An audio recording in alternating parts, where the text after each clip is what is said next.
नेपाल, बांग्लादेश या श्रीलंका के ऐसे चित्र देखकर भारत के अराजकतावादियों के अरमान जाग उठते हैं।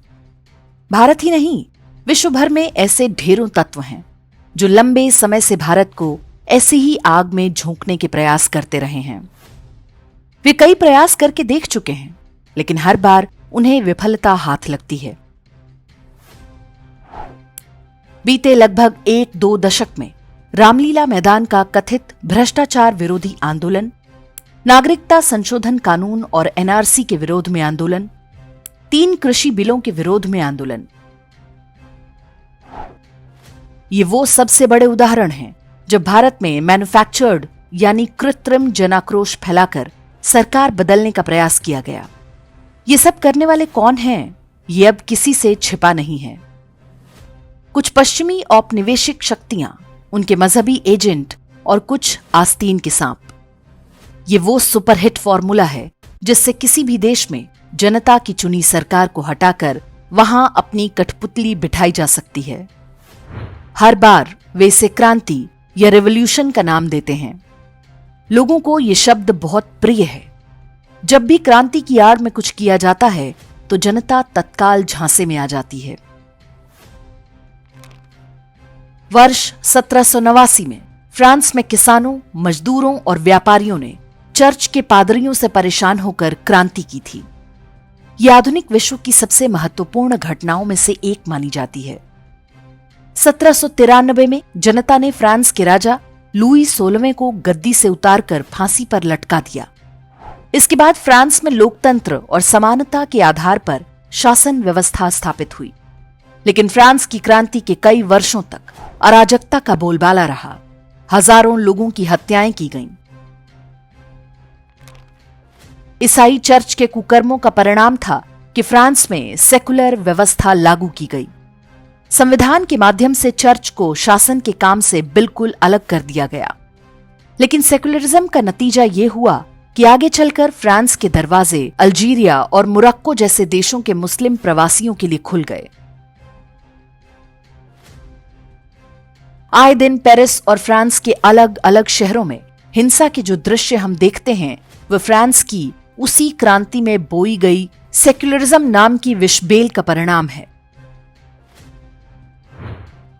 फ्रांस का चर्च आजकल भारत में हिंदुओं के धर्मांतरण और हिंदू धर्म के विरुद्ध दुष्प्रचार में व्यस्त है। इस बारे में विस्तार से जानने के लिए इंडेक्स के वीडियो का लिंक आप YouTube के डिस्क्रिप्शन में देख सकते हैं। वर्ष 1917 में रूस की प्रसिद्ध क्रांति हुई। मजदूरों और किसानों ने जार के शासन को उखाड़ फेंका। सत्ता बोल्शेविकों अर्थात कम्युनिस्टों के हाथ में आ गई। उन्होंने आते ही जनता के सारे लोकतांत्रिक अधिकार छीन लिए। एक दलीय तानाशाही स्थापित हुई जो आज भी वामपंथ की पहचान है। वर्ष 1949 में चीन की क्रांति हुई। माओ के नेतृत्व में नए शासन की स्थापना हुई। क्रांति की आड़ में तानाशाही थोप दी गई। व्यक्तिगत स्वतंत्रता और लोकतंत्र के लिए चीन की जनता आज भी तरस रही है। वर्ष 2010 में ट्यूनीशिया में एक स्ट्रीट वेंडर की पिटाई के बाद आत्महत्या से क्रांति भड़क उठी थी। ट्यूनीशिया की चिंगारी से पूरा अरब क्षेत्र जल उठा।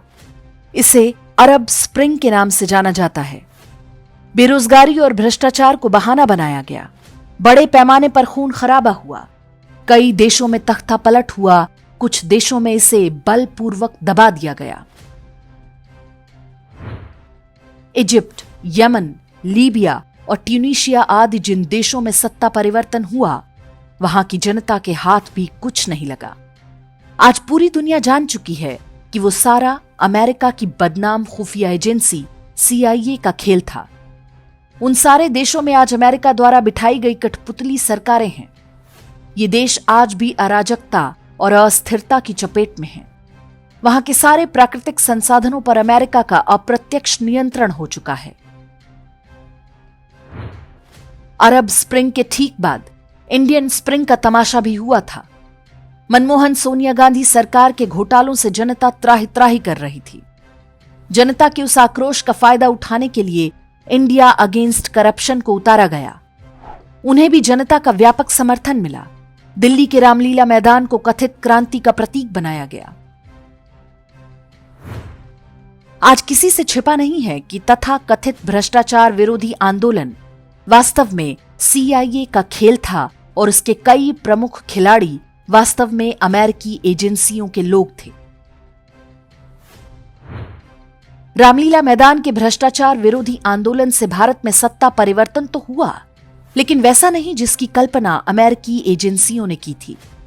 2014 में लोकतांत्रिक ढंग से सत्ता बदली। जनता ने भ्रष्टाचार में डूबी कांग्रेस पार्टी और गांधी परिवार को पूरी तरह से नकार दिया और एक ऐसे व्यक्ति को देश का नेतृत्व सौंप दिया जो किसी रूलिंग एलीट क्लास का हिस्सा नहीं था। उसे हटाने और अस्थिर करने के प्रयास आज भी बंद नहीं हुए हैं। विश्व भर की असली नकली क्रांतियों के उदाहरण हमने इसलिए दिए ताकि आप समझ सकें कि क्रांति केवल किसी सरकार को गिरा सकती है, लेकिन वो किसी व्यवस्था को बेहतर नहीं बना सकती। किसी भी क्रांति ने आज तक ऐसी व्यवस्था को जन्म नहीं दिया जो जनता की आकांक्षाओं को पूरा करे। क्रांतियां आज जनता को ठगने और मूर्ख बनाने के औजार से अधिक कुछ नहीं है। भारत इस बात का प्रतीक है कि जनता की आकांक्षाओं के अनुरूप बड़े बदलाव रातों रात नहीं होते। वे समाज में जागृति के साथ धीरे धीरे घटित होते हैं, लेकिन जब होते हैं तो पक्के होते हैं। समाज में ये परिपक्वता हमेशा रहे ये आवश्यक नहीं। इसके लिए कुछ बातों का हमेशा ध्यान रखना चाहिए। किसी सरकार से असंतोष का अर्थ ये नहीं कि अपने शत्रु को ही शुभचिंतक समझने लगें। वामपंथ नए नए भेस बदलकर हमारे सामने आता है, उससे सतर्क रहना आवश्यक है। सोशल मीडिया या व्हाट्सएप पर मिलने वाले किसी समाचार पर आंख मूंद कर विश्वास न करें। नोबेल, मैग्सेसे या ऐसे किसी भी विदेशी पुरस्कार पाने वालों से सतर्क रहें। भावनात्मक मुद्दों या झूठ फैलाकर भड़काए गए आंदोलनों से सावधान रहें। सेक्युलरिज्म और सर्वधर्म संभाव जैसी बातें करने वालों की असली नीयत पहचानें। सार्वजनिक संपत्ति को नुकसान ना पहुंचाएं, ना किसी को पहुंचाने दें। इस देश को अपना समझें। विदेशी मजहबों और उनके षड्यंत्रों से सतर्क रहें। अपने बच्चों को भी उनके इतिहास के बारे में बताएं। सोशल मीडिया का प्रयोग सकारात्मक आलोचना और सरकारों पर उचित दबाव बनाने के लिए करें।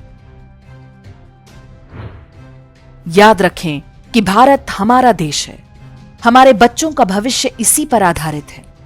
हम नेपाल या श्रीलंका की तरह विदेशी मजहबी शक्तियों के बहकावे में आकर इसे आग में नहीं झोंक सकते।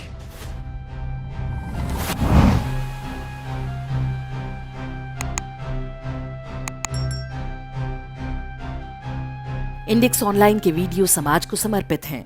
आप इनको डाउनलोड करके जैसे चाहे वैसे प्रयोग कर सकते हैं। चाहे तो आप हमारे टेलीग्राम चैनल से जुड़ सकते हैं।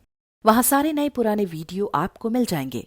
हमारे सोशल मीडिया लिंक हर वीडियो के डिस्क्रिप्शन में होते हैं। हमारा एकमात्र उद्देश्य हिंदू समाज को जागृत और एकजुट करना है।